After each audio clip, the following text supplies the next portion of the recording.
नमस्ते दोस्तों। आज हम थर्ड ग्रेड वैकेंसी की जानकारी प्राप्त करेंगे कि थर्ड ग्रेड एग्ज़ाम 2027 के अंदर कब होगी और रीट एग्ज़ाम कब होगी।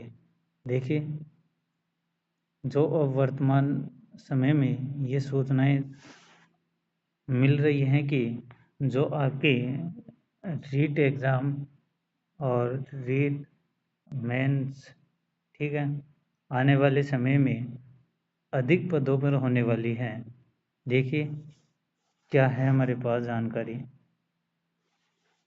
देखिए, रीट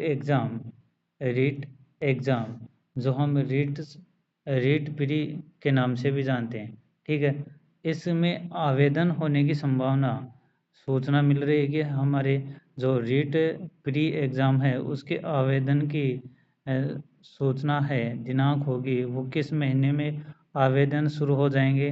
जुलाई 2026 से शुरू हो जाएंगे।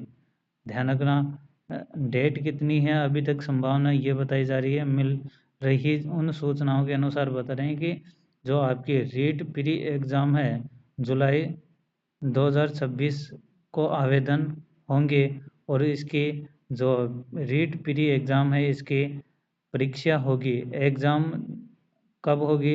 जनवरी महीने के अंदर, ठीक है, जनवरी महीने के अंदर हो जाएगी इसकी एग्ज़ाम। और उसके 6 महीने बाद आपकी थर्ड ग्रेड या रीट मेंस एग्ज़ाम होगी। ध्यान रखना क्या होगी। देखिए आगे थर्ड ग्रेड एग्ज़ाम, देखिए एग्ज़ाम डेट होगी, अर्थात आपकी थर्ड ग्रेड एग्ज़ाम कब होगी? जुलाई 2027। ध्यान रखना कब होगी? जुलाई 2027। और इनमें पदों की सूचना मिल रही है कि कितने पदों पर होने वाली है। 30,000 से 24,000 तक कितनी है? L1 प्लस L2 दोनों को मिलाकर कितने पदों पर होगी? 30 से 35,000 पर। क्यों? हम अब वर्तमान में परिस्थितियां बन रही हैं कि थर्ड ग्रेड की DPC होने पर, ठीक है, होने पर ये भर्ती एक बड़े स्तर पर होगी, 30 से 35,000 है। तो इसलिए दोस्तों आप अपनी तैयारी को जारी रखें। और जो कोई नया नए दोस्त हैं, हमारे नए साथी हैं जो बीएड और बीएड की हुई है और BSTC की हुई है, वो अब रीट प्री एग्ज़ाम के लिए जुड़ जाएं और प्री होने पर आप मेंस की तैयारी शुरू कर दें साथ। ठीक है, हमारे चैनल से जुड़े रहें। देखिए अब दोनों रीट एग्ज़ाम का सिलेबस क्या है और थर्ड ग्रेड या रीट मेंस का सिलेबस क्या है, उनके बारे में आपको जानकारी देता हूँ, डिस्कशन करते हैं। देखिए आप रीट प्री के लिए देखिए हमारे पास योग्यताएं क्या होनी चाहिए। एक तो 12वीं क्लास होनी चाहिए, ठीक है, और 12वीं क्लास में कम से कम आपको कितने 50% अंक मिले हों, ठीक है। किसके लिए? L1 की बात करें, किसके लिए? L1 के बाद। और उन L1 के लिए फिर रीट एग्ज़ाम के लिए कुल कितने अंकों का पेपर होगा, अर्थात कुल पर्सन कितने होंगे? 150, 150 और अंक होंगे आपके 150 और समय होता है 2.5 घंटे, ठीक है। कितने होंगे? 2.5 घंटे, ठीक है, 2 घंटे और 30 मिनट होगा। और इसमें कोई भी नेगेटिव मार्किंग नहीं होता है। देखिए इसमें मुख्य रूप से कौन कौन सी विषय होती है? एक बाल विकास होता है, दूसरी भाषा होती है और तीसरी सब्जेक्ट क्या होगा आपका? दूसरी भी 2 भाषाएं होंगी, अर्थात बाल विकास एक सब्जेक्ट होगी, एक फिर फर्स्ट भाषा, फिर सेकंड भाषा, ये 3 सब्जेक्ट होगी। और पर्यावरण, आई बात समझे। और इसके साथ ही आपके विषय जो विद्यालय विषय होते हैं वो आएंगे इसमें। अब देखिए L2 का सिलेबस रीट प्री के लिए आपकी क्या होनी चाहिए? एक तो स्नातक होना चाहिए और स्नातक के साथ बीएड और DLD होना अनिवार्य है। इसमें भी वही 150 होंगे, 150 अंकों के होंगे और समय वही 2.5 घंटा, और इसमें भी कोई नेगेटिव मार्किंग नहीं होगी। अब देखिए इसमें आपके क्या क्या पढ़ना पड़ेगा आपको। एक तो बाल विकास पढ़ना पड़ेगा, 2 भाषाएं पढ़नी पड़ेंगी और विद्यालय विषय। ठीक है। साइंस मैथ वाले के लिए साइंस मैथ आएगी, एसएसटी के लिए सामाजिक अध्ययन पढ़ना पड़ेगा। अब देखिए इसमें आप अगर सामान्य वर्ग, ठीक है, सामान्य वर्ग से संबंध रखते हैं तो आपको 60% पास होने के लिए नंबर लाना पड़ेगा, अर्थात 90 अंक। और OBC, SC, ST, EWS, MBSC, ठीक, इनके लिए 55% अंक लाना अनिवार्य है, अर्थात 82 अंक लाना अनिवार्य है।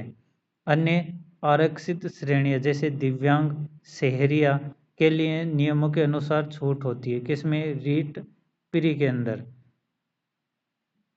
अब देखिए रीट मेंस या थर्ड ग्रेड के नाम से जाते हैं, इसमें आपको क्या करना पड़ेगा, आपको एग्ज़ाम पैटर्न क्या होगा, आपके 150 क्वेश्चन होंगे, ठीक है, चाहे L1 हो या L2, ठीक है, दोनों के लिए। और कितने अंकों का पेपर होगा, 300 अंकों के लिए। समय अवधि वही 2.5 घंटे।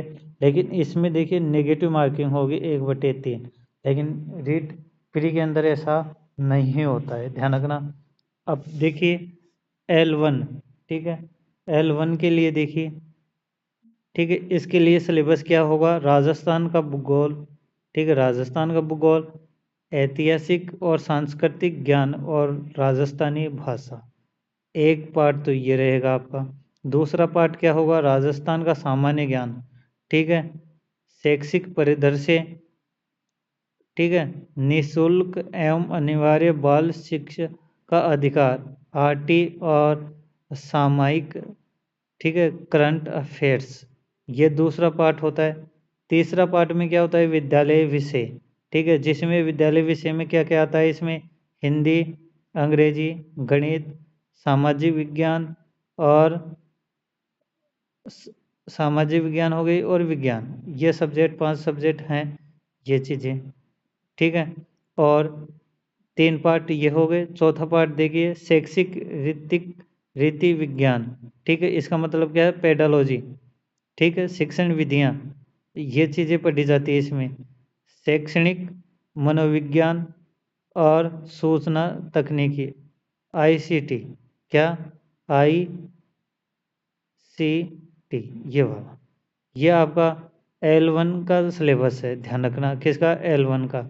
अब देखिए हम बात करें L2 के लिए, कक्षा 6 से 8 वाले जो हमारे थर्ड ग्रेड अध्यापक साथियों के लिए क्या बनने के लिए हमारे सिलेबस को क्या क्या है वो देखिए। इसमें पहले तो वही पहला पार्ट क्या आएगा, जिसमें हमें राजस्थान भूगोल पढ़ना पड़ेगा, ऐतिहासिक और सांस्कृतिक ज्ञान और राजस्थानी भाषा, ये पहला पार्ट होता है। दूसरे पार्ट के अंदर हमें क्या जानकारी रखनी पड़ेगी, हमें पढ़ना पड़ेगा एक राजस्थान का सामान्य ज्ञान, शैक्षिक परिदृश्य, आरटी और सामयिक विषय अर्थात करंट अफेयर्स।